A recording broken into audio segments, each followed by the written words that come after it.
10 biggest lies about Islam. That is actually the title of the video that I will be watching.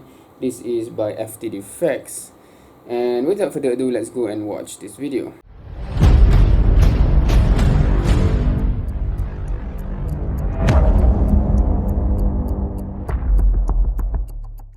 We have heavily been exploring the religion of Islam here in FTD Facts, and over time we have found a collection of misconceptions and myths and some straight up lies about Islam. And in this episode, we're going to be looking at 10 of the biggest lies about the religion of Islam. Welcome back to FTD Facts, guys. My name is Leroy Kenton. We got a very interesting episode coming right up, so make sure you watch from 10 all the way down to 1 because I don't want you to miss any of the information that we're going to be sharing in this episode. The first lie is Muslims worship a moon god. So some non-Muslims...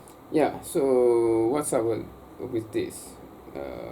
But recently I haven't heard this much, this argument that much. Maybe I'm not in the circle of debate anymore that much. I used to be. But when they accuse of this, I wonder where this come from.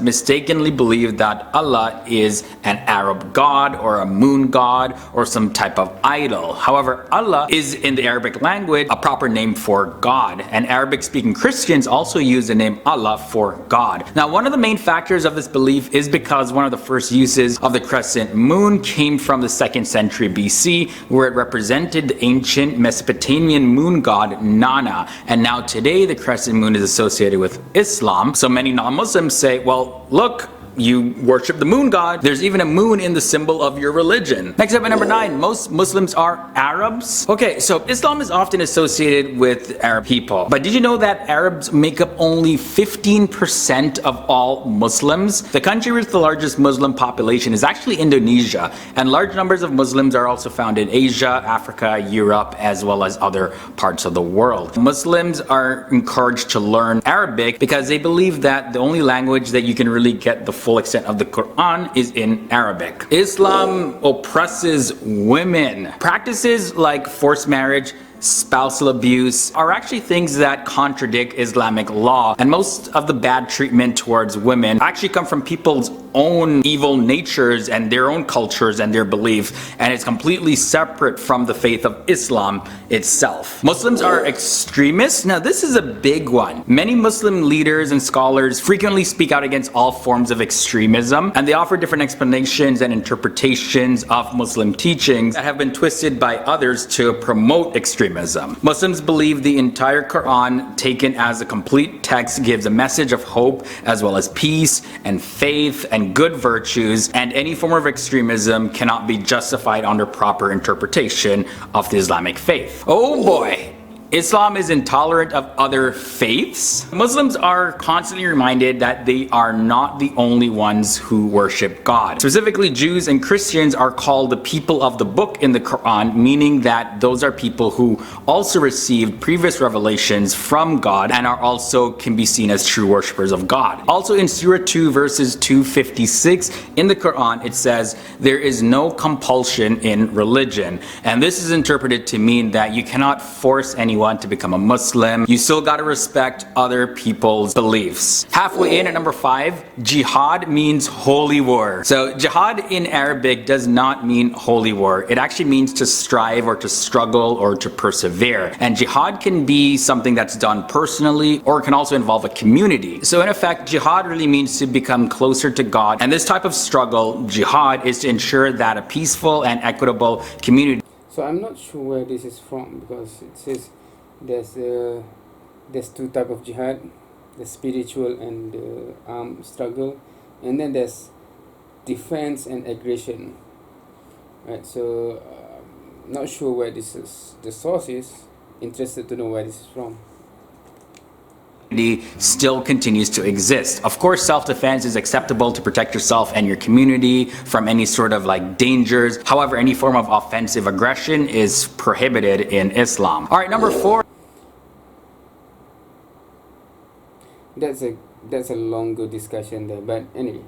Islamic prayer doesn't really have any meaning. Most people now know that Muslims are to pray 5 times a day. And now in Islam, there are several benefits to prayer. The daily prayers help keep Muslims' minds on God, and it helps Muslims to remember the Quran because they recite passages of the Quran, as well as it's a time to go before God to express thanks, to ask for forgiveness, to look for guidance in your life. So there's a whole lot of meaning for Muslims when it comes to prayer. Alright, number 3. Jesus is completely irrelevant in Islam. That's actually not true. Jesus, however, is revered as a prophet and the Messiah in Islam. The Islamic faith believes that Jesus will return as a Messiah and defeat the Antichrist. This view is also very similar to the Christian view. The only difference is that Muslims don't view Jesus as the Son of God. He's just seen as a prophet when you compare it to the Christian faith. Alright guys, we got... I'm assuming, I forgot whether he had actually mentioned his religion, right? Because he just mentioned just now, this is the Son of God. Most Christians that come into my comment section or I have been dealing with, I think they really use term like that because Jesus is the Lord, Jesus and the Father is one, etc. Normally they tend to see that rather than saying Jesus is the Son of God. But anyway, so that make me wonder whether he is a Christian or not. Got 2 more left. So the crescent moon is a universal symbol of Islam. It's actually, yeah, it's not. Okay, so the early Muslim community did not really have any sort of symbols or anything. Now the crescent moon, as well as the star symbol, they actually predate Islam by several thousands of years. And as a matter of fact, they weren't affiliated with Islam at all until the Ottoman Empire placed it on their flag. And over time, the symbol became more associated with Islam. But it's not actually their official symbol. That just doesn't exist. And that is interesting. How many Muslims know that? I mean, because we see it a lot. At least in this part of the world, we see it a lot. As if you go to the masjid, that's the symbol. I think even Muslim assume that is almost universally a sign of Islam. I think. I might be wrong. Correct me if I do, but I think. But even though if you go to Masjid al-Haram, Masjid al-Nabawi, you don't see that symbol, right? Do you see it? I don't think so. But in this part of the world, it's quite common.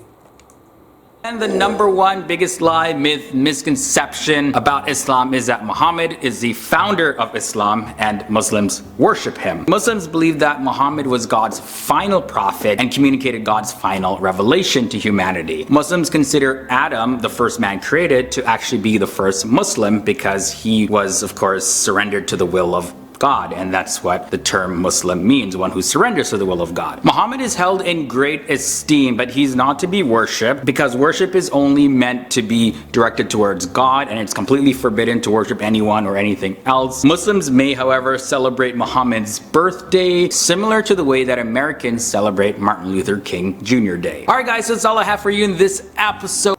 So that is interesting point, the number 1 there. It is interesting to see a non-Muslim that do some research quite well and can say certain things that to refute certain accusation that is ridiculous from others, right? And it doesn't need Muslim to actually come up with or dig into these things. So this was your brief look at 10 misconceptions, myths, and lies about Islam. Let me know your thoughts and comments down below about anything that I mentioned in this episode. And also, what other lies do you know about? It'll be interesting to see what you guys comment below. And don't forget, guys, Okay, so I think that's the end of the video. So yeah, the same question, I guess. Is there any bigger lie?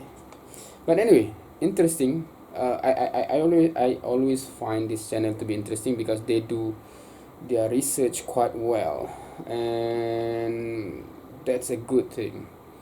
We should have a well researched